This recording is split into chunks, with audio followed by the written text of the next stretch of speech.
สบายดีมื้อนี้แม่หลาก็ได้มายามบ้านเนาะมายามพ่อยามแม่อันนี้ก็แม่โกะของเฮาเนาะแม่โกะของเฮานี่ก็ได้อายุ98ปีแล้วเพิ่นสิฮอด100แล้วเด้อพี่น้องเด้อแต่ว่าเพิ่นก็ยังแข็งแรงบ่ให้เพิ่นยิ้มเพิ่นก็ยิ้มอันนี้อะย่างมาเนาะก็บ่โอ้เพิ่นเฮ็ดเพิ่นตีข้าวเพิ่นเอาเพิ่นตีข้าวเพิ่นแบบว่าบ่อยากอยากใส่โรตีเนาะเพราะว่าเพิ่นว่าปีนี้เพิ่นได้ข้าวน้อยเดียวเพิ่นเลยบ่อยากใส่โรตีเพิ่นว่าเพิ่น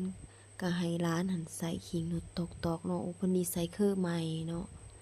เวลาก็ได้มาเห็นเพิ่นเฮ็ดก็ออกของเพิ่นดีเนาะผู้ตีนี่ก็เอื้อยกับหลานเพิ่นก็เฮ็ดเป็นมัดแบบคือข้าวแต่กี้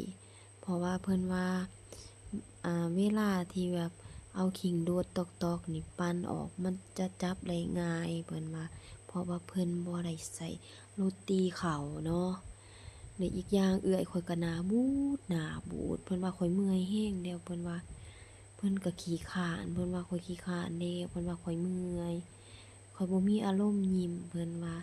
ทั้งร้านก็หน้าบูดแต่มาเฮ็ดแต่เช้าพู้นเนาะเพิ่นว่าตีข้าวแต่เช้า หลังจากนั้นแม่หลาก็จะมาไปสวนเนาะไปสวนดินสวนเข้มหวยแม่หลาก็ขี่รถไปกับเอื้อยให้เอื้อยพาไปเนาะเพราะว่าผัวกับลูกคันเพิ่นออกไปก่อน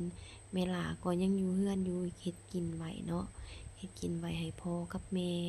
เพราะว่ารุนๆเทื่อแม่หลาได้มาบ้านเนาะวันนี้ก็เลยให้เอื้อยพาออกมาดินสวนเพื่อมาเบิ่ง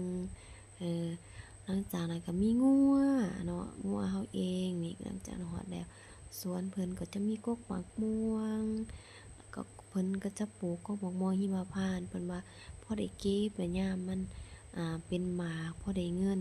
อันนี้ก็หลานกับลูกชายข้อยเองเนาะอันนี้ก็เอื้อยข้อยเพิ่นว่าโอ๊ยข้อยสิไปซื้อขนมเพิ่นว่าเต้นด้องๆๆๆหลังจากนั้นแล้วเพิ่นก็มานอนอยู่นอนอยู่อู่ได้ลากถ่ายเนาะบ่แม่นหยัง เพิ่นว่ากินเบียร์เพิ่นว่าเมื่อยเด้เด้เพิ่นว่าตีข้าวก็ตีแหละเอื้อยว่ากินเบียร์เด้เพิ่นว่าเบียร์ลาวก็กินเบียร์เวียดก็กินเพิ่นว่าแซ่บอันนี้ก็พี่เอื้อยเนาะอันนั้นก็อ้ายโก๊กข้อยเนาะเพิ่นว่าอุ๊ยลงมาไปตึกแฮเพิ่นว่าเย็นเด้เย็นกูก็นุ่งแนวนี้เด้เพิ่นว่าเพิ่นว่าอันนั้นก็งัวเพิ่นว่า